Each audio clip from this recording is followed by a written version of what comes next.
Hello, नमस्कार दोस्तों। आज हम बात करने वाले हैं इरेडा स्टॉक के बारे में, Indian renewable energy development agency limited के बारे में। साथ ही ये वीडियो आपकी एजुकेशन के लिए। इस वीडियो में हम आपको किसी भी तरह की बाइंग सेलिंग की कोई एडवाइस नहीं दे रहे हैं, फिर भी आप ट्रेड करते हैं तो अपने फाइनेंशियल एडवाइजर से जरूर कंसल्ट करिएगा। तो चलिए वीडियो की शुरुआत करते हैं। आज के दिन अगर हम बात करते हैं तो स्टॉक में जो अपना ओपनिंग हुआ था वो बहुत ही बढ़िया तरीके से हुआ था और फिर स्टॉक में गिरावट आई। पर यहाँ से आपको देखने की बात ये है कि स्टॉक फिर से हमारा ऊपर यानी कि जा चुका है जहां से स्टॉक ने ओपनिंग की थी। अब हम बात करने वाले हैं स्टॉक में जो ओपनिंग हुई है उस पर अगर क्लोजिंग हुई तो हमें क्या करना चाहिए। सबसे इम्पोर्टेंट बात हमें यहाँ पर ये चेक करना है कि जिस दिन भी स्टॉक में ट्रेडिंग होती है उस दिन आपको उसका वॉल्यूम और उसके डिलीवरी परसेंटेज जरूर चेक करना चाहिए।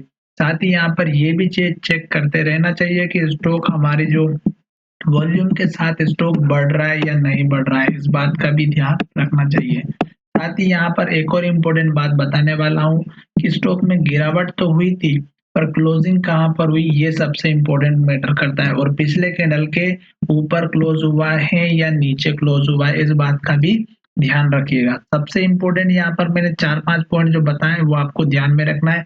और अभी स्टॉक आज के दिन में अगर ऊपर की तरफ क्लोज हुआ है जहां से स्टॉक ने ओपनिंग की थी तो वो हमारे लिए बहुत ही इम्पोर्टेंट बात है। क्यों? क्योंकि निफ्टी में इतनी भारी गिरावट हुई उसके बावजूद भी ये स्टॉक फिर से वहीं आकर के खड़ा हो चुका जहां से इसने ओपनिंग किया था। साथ ही जो कल का हाई था वो हाई ब्रेक करके एक नया हाई बनाया और 52 वीक हाई यानी कि जब से स्टॉक आया है उससे हर दिन नया हाई बनाते हुए ऊपर की तरफ जा रहा है और जब तक स्टॉक की क्लोजिंग ऊपर की तरफ हो रही है तब तक आपको पे टेंशन होकर के बैठना चाहिए।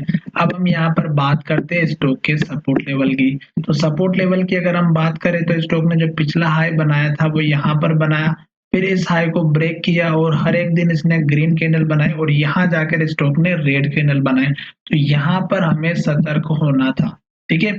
और जैसे स्टॉक ने इस हाई को बनाने के बाद स्टॉक में गिरावट आई तो वो स्टॉक गिर करके यहाँ तक आया। जो पहले दिन स्टॉक ने दूसरे दिन स्टॉक ने लो बनाया था उसी लो के पास में स्टॉक ने लो बनाया, फिर स्टॉक यहाँ से रिवर्सल होकर के इसी हाई के पास तक गया और फिर से रेड कैंडल बनाए। 3 से 4 दिन तक स्टॉक यहीं पर रहा और फिर स्टॉक ने इसके हाई को ब्रेक करके ऊपर की तरफ गया।